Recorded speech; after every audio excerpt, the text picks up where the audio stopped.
What is up, low stress, high profit gym owners? So we are coming at you again today with another weekly live training because I want to give you guys the real deal. I want to show you exactly what you need to do and why you need to do it to have the gym and the business of your dreams. And this week we are talking all about systems, okay? Systems that you need to have in your brick and mortar gym in order to be successful. And I broke it up into the top 3 systems that you must be doing. Now, it doesn't mean you as the owner have to do them, but somebody at your gym needs to do these things for your business to grow profitably, or else everything is slipping through the cracks. And the definition of systems is something that is not necessarily automated, but there is a defined process and person behind running them, so it is always the same and it is always consistent. And creating really good systems makes your business efficient and effective, which allows you to focus on the bigger picture. If you're always stuck in the weeds trying to figure out how to do the same thing over and over and over, and you find yourself doing it a different way maybe each time, you're not using good systems. And I'm here to show you how to use the most important systems. So I have it broken up between client acquisition system, the first one, program fulfillment systems, the second one, and lifetime value and retention systems, the third one. And we're going to be covering each one in depth, what you should be doing with them and why you should be doing those. So without further ado, let's get into the first one, which is the client acquisition system. So getting clients for your gym to fulfill. Okay, so how do we get those clients and who should be doing it? Well, the sales manager is doing the system. So you'll see in each one of these, in order to delegate it, we have who is doing it, the day-to-day tasks, the day-to-day duties, who is physically doing them, but who's the overall owner of making sure it gets done. And there should always be a system of checks and balances, right? So the same person that's doing them isn't the same person that owns that entire system, because then they're only accountable to themselves, right? And so if you're the owner of the business, that's fine, because you can be accountable to yourself because the buck stops with you. But if you are a larger gym or you're beginning your journey into becoming the CEO and you're scaling, then you don't want to do all the day-to-day things, but you can't have the person who's doing all the day-to-day be the owner of that system, because they don't own the business, man. And if they mess something up, they're not going to report it to you. Or if they're underperforming at their job, let's say they're the sales manager and they're not closing really well, they're not going to reprimand themselves, right? So who's going to be owning the results of that? And in the first system, client acquisition, the sales manager does and the owner owns, okay? So I broke this up into 5 different subcategories of systems, and we'll go through each one of those now. A would be inbound lead gen. How are we getting leads that are coming to us? Now, if you don't know the difference between inbound and outbound, I did a video specifically on this, but in a short word, inbound is leads that are coming to you, and outbound is you going to the leads. Now, we're not going to spend much time on outbound in this video because I don't believe it's necessary at all for brick and mortar gyms, okay? So inbound lead gen, outbound referrals, okay? So that is just customers telling other people, that their friends and family, about your business. You have a system behind getting referrals, lead nurture, and then finally sales. So let's start off with inbound lead gen. Okay, so here are the 5 ways that we like to get leads into the gym. And I made a specific post and video on these 5 methods. We use them in FitBiz for our gym owners, and they crush with them. And those 5 are reactivation, emails, and text broadcasts that are going out. So those are campaigns, right? Hey Susie, I know that you used to be a member of our gym. Anyways, we have a brand new program that I'd love to explain to you. Do you have 5 or 10 minutes to jump on the phone and I can explain to you what we're doing now? Or hey John, you opted into my weight loss program 4 months ago. I never really was able to follow up with you, but I want to explain a little bit more about what we do. Do you have time to stop in today? I think you'd absolutely love this, right? So you're reaching out to traffic that you own, that was members or that opted into your funnels through ads or whatever mechanism, and you are reaching out via text or email. Then we have member marketing, okay? So those would be events and challenges for members. So like Lead by Halloween, or Beast Before the Feast. These are events that your gym is running to get in members. You're selling, but they're bringing plus ones. Okay, so as an example, how we teach it is maybe you're doing a challenge, a 21-day challenge for members only, right? And it's $149, but if they bring a friend, you each only have to pay $75. That is lead generation. You are bringing in people that are not already at your gym, and they will likely become long-term members. Okay, so who's owning that system? Then we have your free Facebook group, much like the one that you guys are in right now, and you give value to that group, you explain what you do, and if it is going to help that person's problem, they will sign up with you. If you can't help their problem, they're not going to sign up with you. And then we have website and SEO. So do people Google how to lose weight, gyms in my area, personal trainer in my city, whatever it may be? Are they Googling that? And if so, what happens, right? Do they go to your website? Do they see a button that they can click? They get to a landing page where they book an appointment? How does that work? Who runs that system? And is it working? Are you getting leads from Google to your website into your gym? And then finally, signage. Do you have a sign outside of your gym with a good call to action that says, hey, Body by Design, home of the transformation, home of the original transformation program, stop in now for your free 7-day trial, something like that. Do you have that set up? And when people drive by and they say, oh man, awesome, this looks great, what's a transformation center? How do I sign up for a free trial? When they come in, what happens?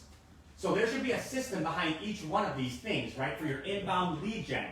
And who does all of those things? Well, the owner creates them. The owner is responsible for building the system, creating it, and then assigning it to the sales manager to do. Now, if you don't have a sales manager at this point in your brick and mortar journey, then you are doing and owning as the owner, much like these other two. If you do not have the person in place, then you are doing and owning, but eventually when it comes time to hire somebody, you will pass this system, this entire system, off to them, which you learned and you've done and you've perfected, so it's very easy for you to train somebody else to do that system, right? And that's how you delegate, is you hire a sales manager and you say, hey, look, this is all the stuff that we're going to be doing for inbound lead gen. This is how all of these systems work. Now it's just your job to execute it, okay?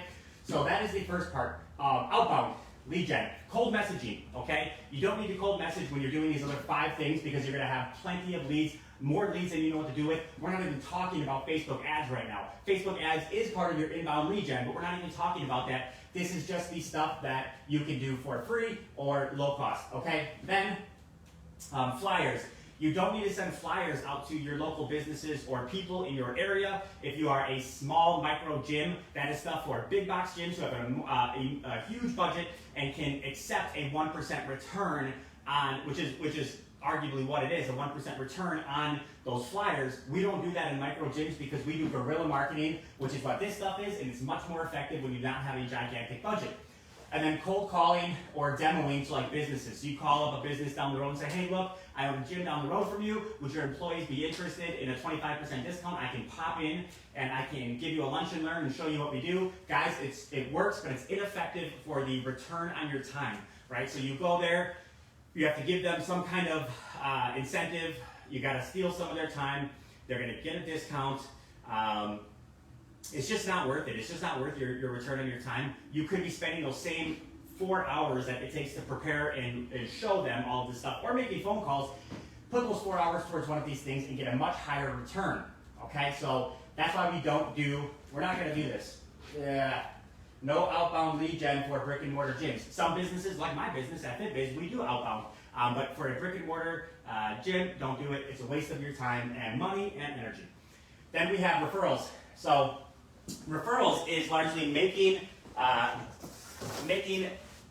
it a condition of your business via something like this, the scoreboard. I've shown you guys this in other videos, but you would have all of your trainers on this side, how many active clients they have, how many people you want them to bring on per month, what kind of sales you want them to accomplish each month. Are they following your standards, like doing their job how you want them to, and then did you give them a task for the month, and did they do that, right? So referrals is a big part of that system, but you need to make it a condition of your coach's job. When you first hire them, you say, look, Johnny, you're gonna be a great coach, you're gonna do all of these things, and every month, I want you to go out and talk to 2 people about our business, what we do, how we do things differently at our gym, and I want you to sign up one of them, okay? That's part of your job, and I'm going to be keeping track of it every single month to let you know how you're doing. If you fall short, we're going to talk about it and maybe talk about some different techniques that I found that were effective for me. And guess what? If you excel, if you bring on more than one per month, I'm going to give you a bonus at the end of each month because you're overachieving and you're performing very well, right? But you make that a condition of your business. You can easily have that conversation with your coaches if you do not have it as a condition of your business right now. But when you hire any new coach, I would highly recommend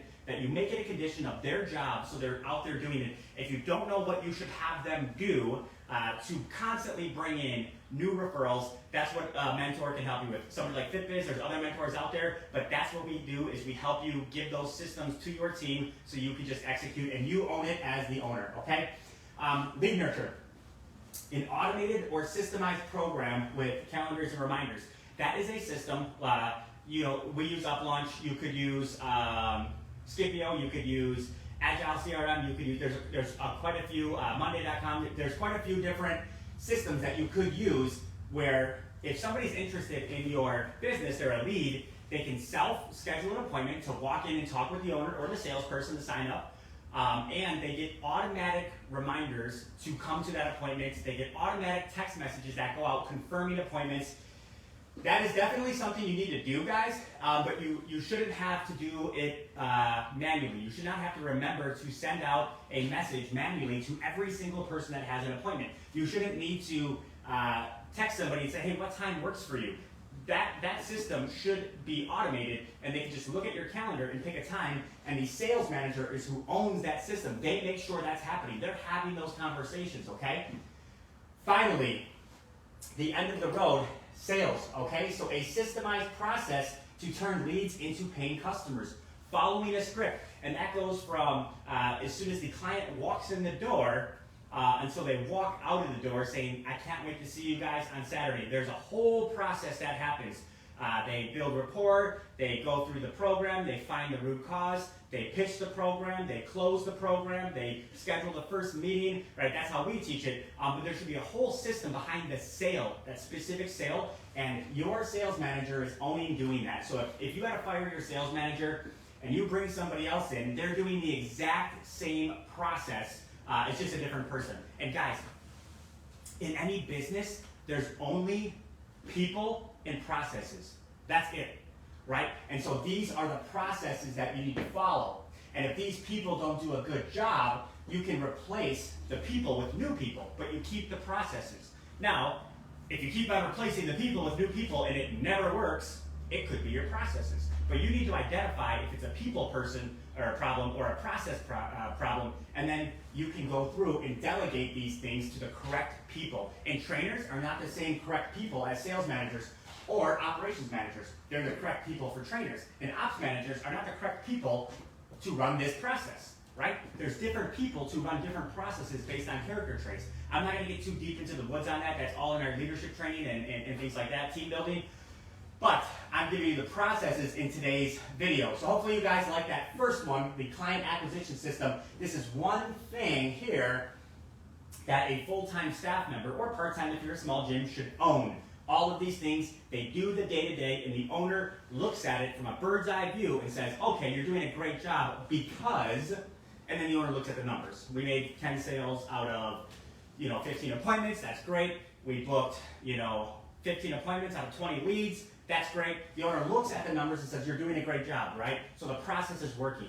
If the process has worked in the past for the owner, but it's not working for your sales manager, I bet it's the person. And you might want to look at changing that person or developing them. You don't have to fire everybody, but you can develop them into a better salesperson if you know for a fact the process works. Now, at FitBiz, we give you the processes that work. We give them to you. Best practices, they work. We can't obviously give you the people. That's your job. We teach you how to find the right people, but we give you the processes. Let's go into, I'm going to grab some water before we go into the next one, but the next one is going to be program fulfillment systems, okay? So, A, B, and C, 3 parts. In this system, the coaches do it, and the lead trainer owns it. Again, if you don't have a lead trainer, you as the owner own it, but the coaches are the ones doing this stuff, okay? Curriculum, client experience, client results. This one's a little bit easier. Curriculum breaks down into the programming, so the actual workouts that are being done at your facility, and are they up to the owner's standard, okay? Well, you set the standard as the owner. The coaches, the trainers execute. Nutrition. Do you have a sound nutritional program that is helping people? It's not too difficult and it's not too easy, but something that's right in the middle that really helps them achieve their results based on your nutritional guidance. Accountability. Are they doing weekly weigh-ins? Are they doing things that hold them accountable to their gym or to their program instead of just coming in and saying, hey, great job, I'll see you next week, and there's no communication at all in between sessions, right? That's horrible accountability and people will quit.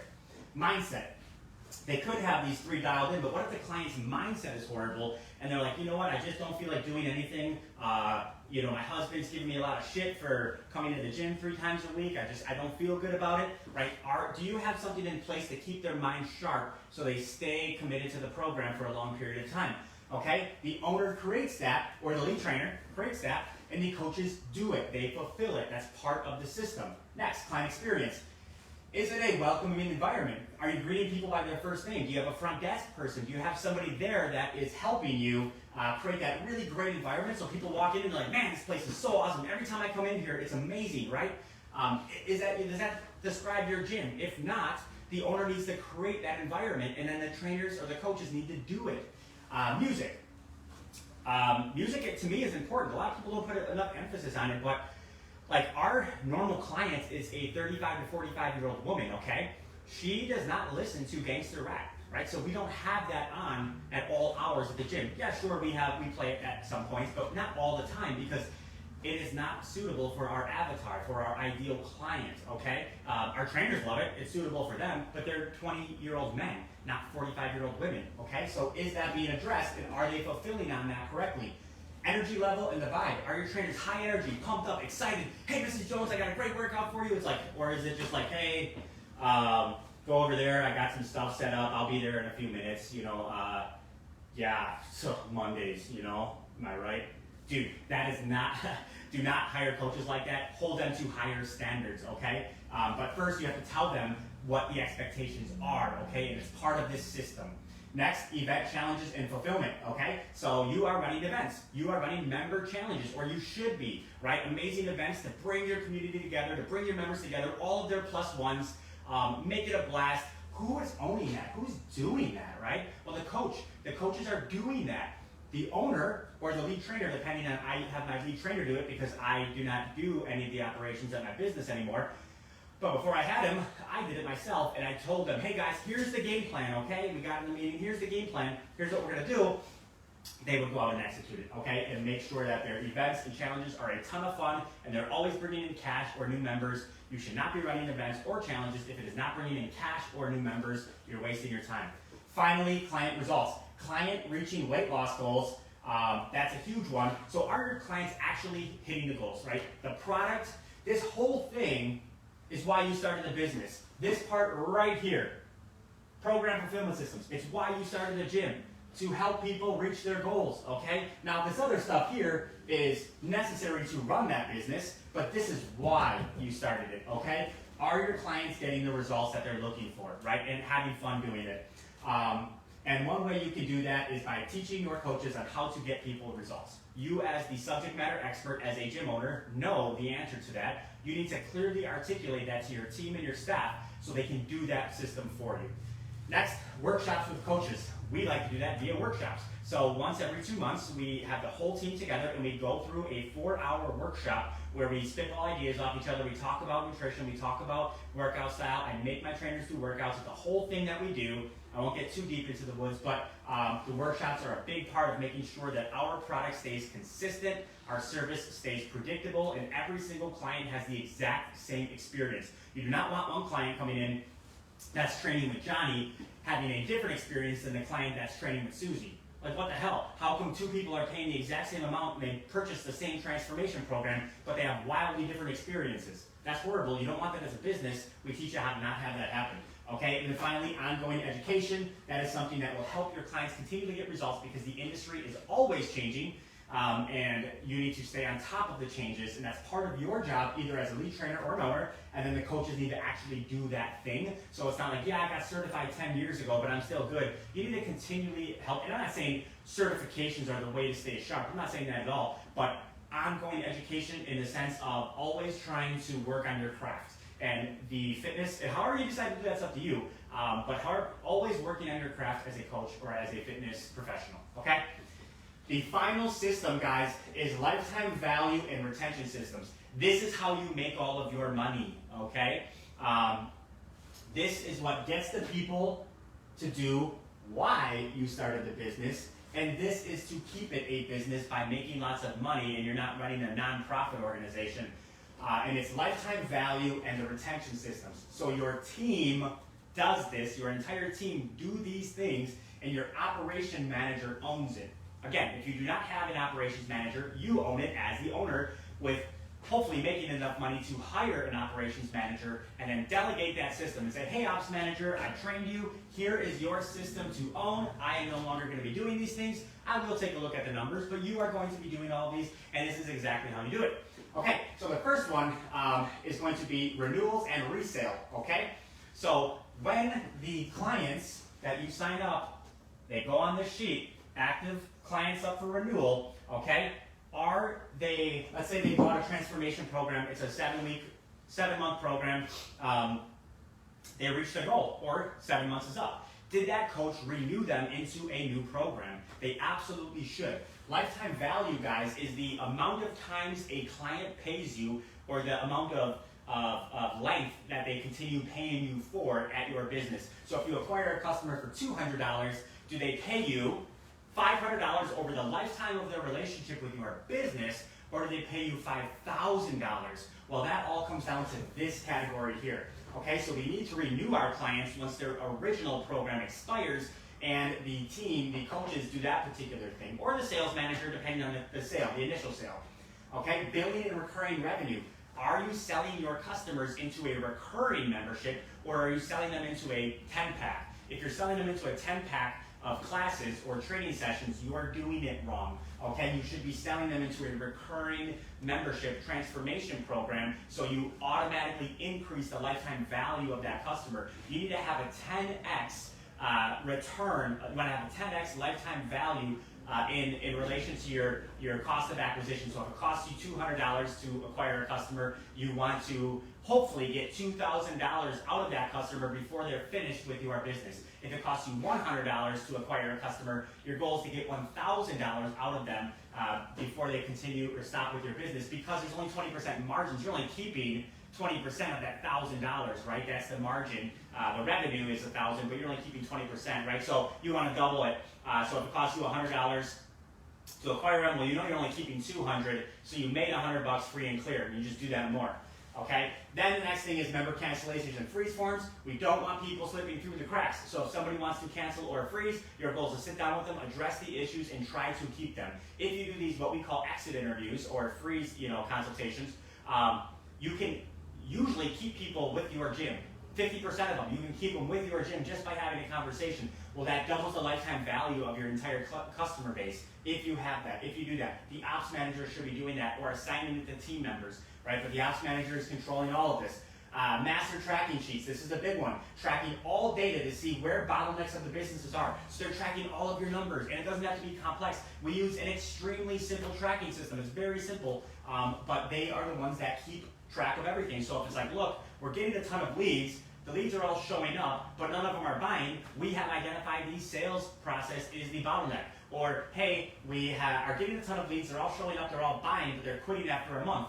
We have identified that fulfillment is the bottleneck, right? So that is what the numbers tell us. It's not what you feel about your business. What does the math say? What do the numbers tell you, right? And then you can go and look at that bottleneck and address that specific thing. It's not like your whole business is messed up. You just have one thing that you need to tweak and fix. And when you fix that, everything works again, right? Well, the ops manager is there to lend transparency and clarity into what that one thing is.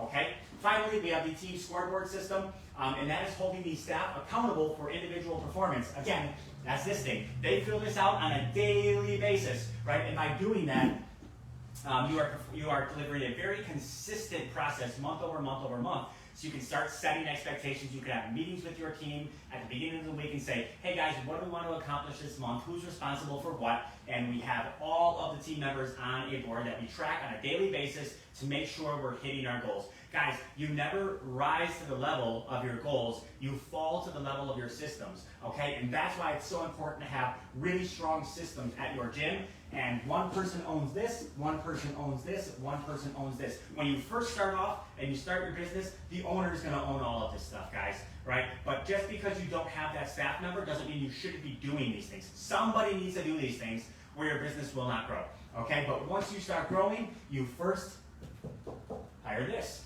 then you hire this, then you hire this. Whatever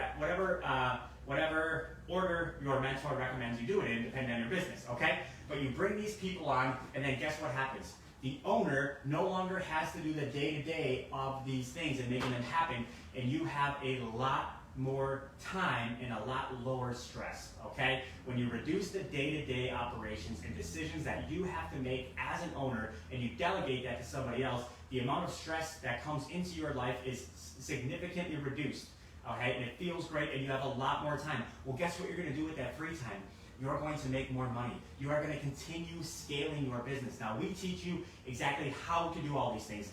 Today's video, I showed you the what and the why you need to do them. If you want to learn how to do them, that is what FitBiz does. We teach you exactly how to do these things, and then we teach you what to do with your time to keep growing your business as you have these all delegated out, and you no longer have to do them as the owner. Okay, so I hope that you guys really enjoyed this video. I haven't seen if there's any questions. I'm looking at you. I can't see the phone. But I hope you like this week's training. I try to not take up too much time so you have time to watch this and use it. Feel free to screenshot this or watch it again. But these are the 3 big systems broken down into some subsystems that you want to run at your brick and mortar every single day. So hopefully you guys like this. Thanks for tuning in. I will catch you again next Monday for our next live stream, and watch for the post letting you know what's it about. If you have any questions, tag me or Donna or Jason or Sam or Jake in this post. Peace out, guys.